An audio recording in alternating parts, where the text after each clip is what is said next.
Goose loves her greens. Here comes the egg getter.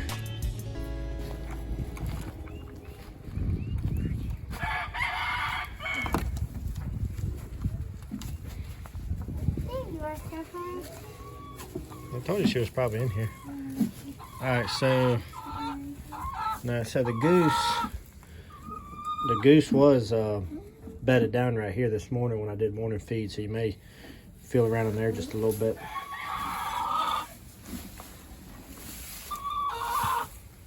I'd be shocked if there's not one there. Yeah, I thought there would be. She was laying down quite a while. Goosey, Lucy egg. That's a big one. Look at my hand. Takes up almost my whole hand. Are you finally gonna go broody? I'd like for somebody to go broody. Or you just hollering? Or did she just lay one? My life would be a lot easier if any of y'all would go broody. Are you done? I don't think she's broody. I think she's just hollering. Oh, I don't want her to break that egg. Move your hand. Oh no, she's literally about to push the egg out, I think. Oh. And that's what, like literally that egg just came out. It don't get no fresher than that. My gosh. Oh, I'd be very happy if she went broody. I mean, she could be broody. If there's any chicken I'd want to be a mama, it's her. Yeah, but I mean, she's too nice. I mean, she wouldn't be mean if she was broody. Yeah. Just because. All right, well, we'll just leave these eggs down here for now. Let's just get the goose egg, okay? You broody girl. I can't tell. Just leave her be. My life would be a lot easier if either one of these girls would go broody, so I don't have to incubate and hatch eggs. I got some of the incubators backup, but I would love it. And life's much easier if one of these girls just goes broody for me. You're getting so old, Chloe. Why you look so shameful? Come here. What are you doing? Did you do something wrong? What? Oh, you're so old, but you're so cute and you're so fat. Come on.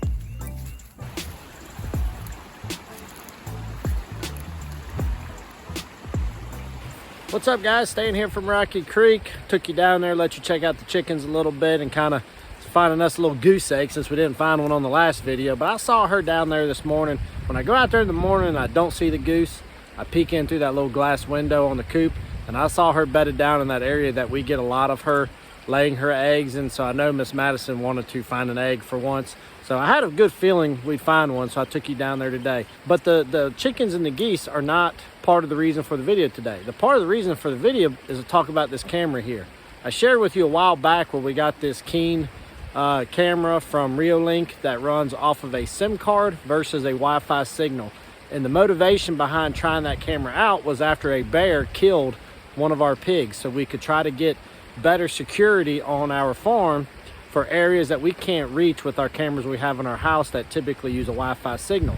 And I can tell you, I am obsessed with this camera. I love all the stuff I pick up. I can check out all the animals.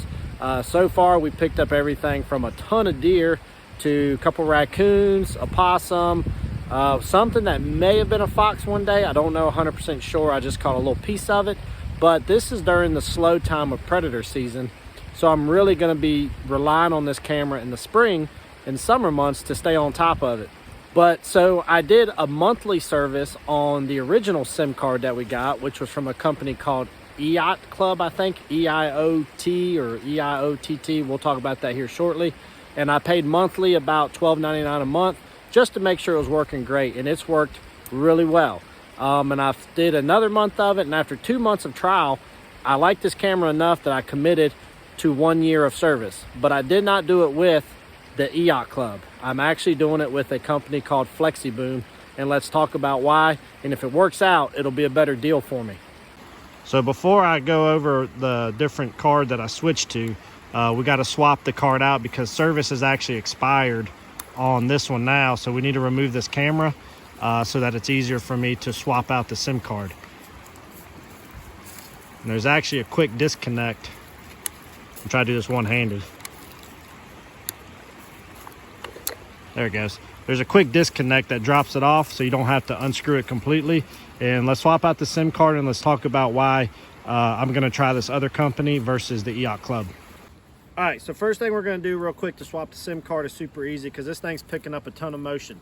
And I've learned even though the SIM card doesn't have data going to it, it still gives me alerts, but I can't see what's going on. It's kind of a good business ploy by them to get you to make sure you re-up because curiosity is always gonna get you. But we're gonna turn it off real quick by just moving it says right there, power, move that off. Then from there, all we need to do is rotate the camera head itself, which reveals the SIM card area. Take it out, and then we're going to remove the nano SIM because that is the one that is going to be feeding the cell signal.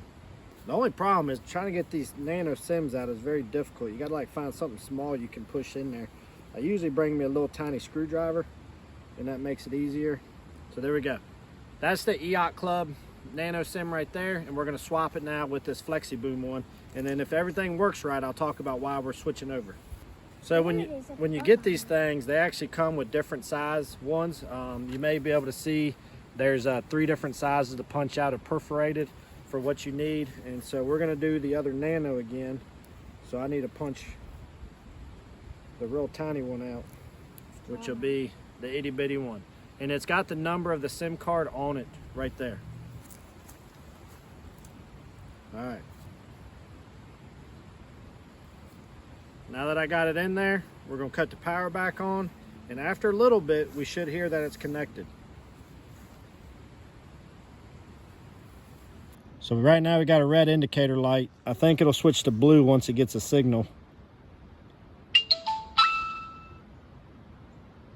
There it goes. That little tune, I think, lets me know that everything's good to go. Oh, it's blue. There we go. Now the blue light's flashing. That's letting me know that it's connecting to the data. All right, so everything sounds like it's gonna be good to go. We're gonna go ahead and get the power put back in it. I'm gonna tighten up this antenna while I'm down here. I think the wind loosened it up. Now let's get it reattached real quick, and then let's talk about the differences in the company. All right, so actually right as I was about to reattach it, it just voiced to me network connection succeeded. So everything should be good to go. And using that quick disconnect makes it a lot easier getting this thing back on. Just pop it right back on. Point my antenna upwards. Put the camera head where we want it. And then we're gonna reconnect the solar panel.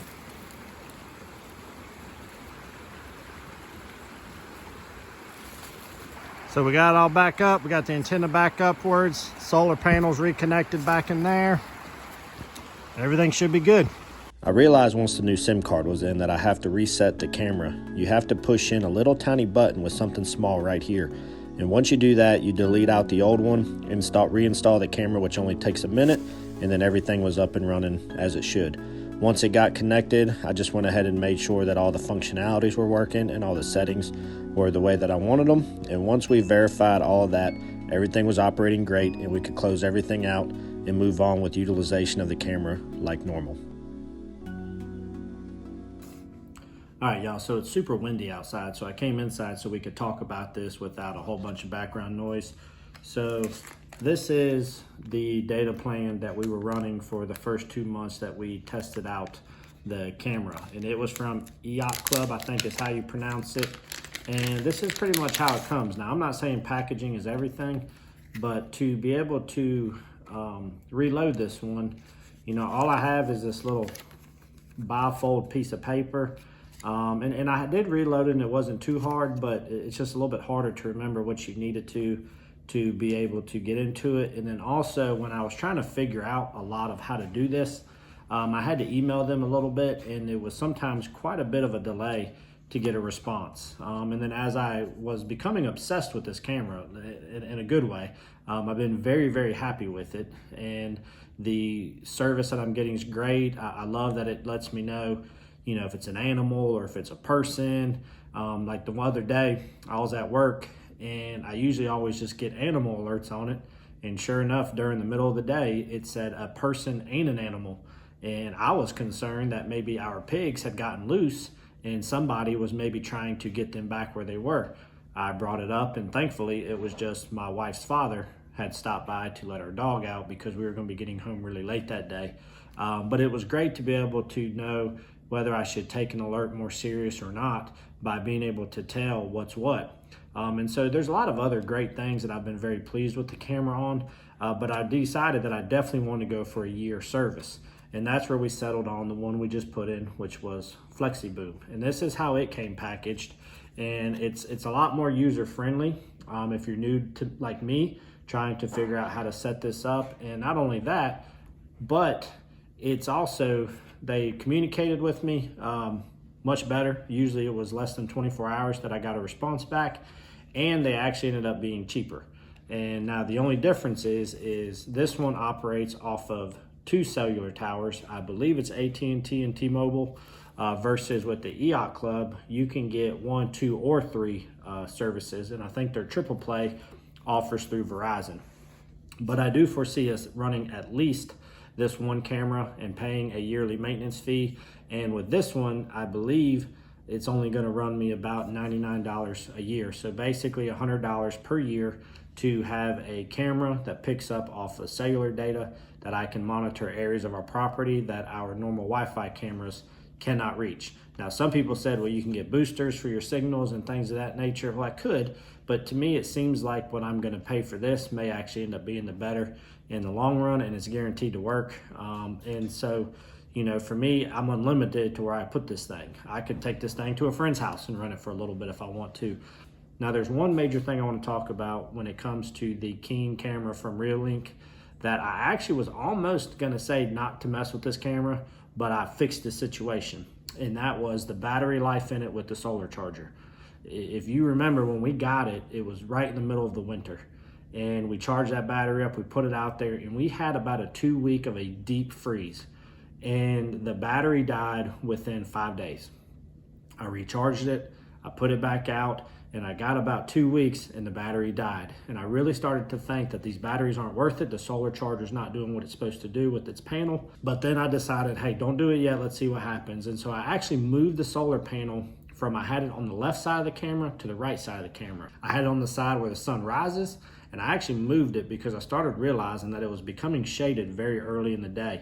Now that it's moved to a spot that it's getting a whole lot more sunlight, it actually, I haven't messed with it since. And I don't know if you notice on the screen sharing, it was shown it's actually at 100%, and I have not plugged that camera up in at least a month. So it's maintaining 100% charge on its own via the solar panel.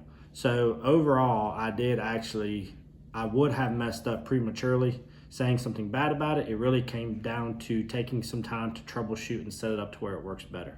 So if you're interested in running a camera like this, thus far from what I've seen, this is going to be the most affordable option. And so far the service connected good. Now, one thing we did notice was when I switched the SIM card, ReoLink would not let me re-access the camera. I actually had to do a factory reset on the camera and then reset it up, which thankfully by the user friendliness of the app and that I've done it once already, and this was already connected, I was able to reset everything up in probably less than 5 minutes. It was very quick and easy to do, but it's back up and running, and now we have coverage with this camera for a year. So if it continues to work good with its signal, I think between the Flexiboom data card and the Keen ReoLink camera, this should help us out tremendously.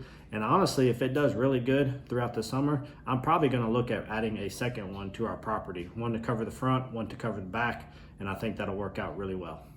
Well guys, it's a super windy day today, so it's gonna be hard to do much recording today. And honestly, it's a really nice day in terms of temperature wise, like we haven't had in a while. So I actually think me and the kids are gonna get outside, and maybe Madison will run around on her four-wheeler a little bit, but we're gonna try to have a little fun because these types of days haven't been very often. But I wanted to provide you an update on our Keen ReoLink camera, and also that the fact that we've been pleased enough that we're gonna commit ourselves to a full year of service running to it, and that which one we found was gonna be the cheapest and best option for us moving forward. So I know a lot of you are very interested in that at the time, so I wanted to provide you an update on how it's been going so you can feel like if your investment may be worth it as well. So guys, we appreciate y'all hanging out with us today. We hope everybody's doing good, and we'll see y'all here really soon on one of our next episodes. Thanks guys, y'all be good.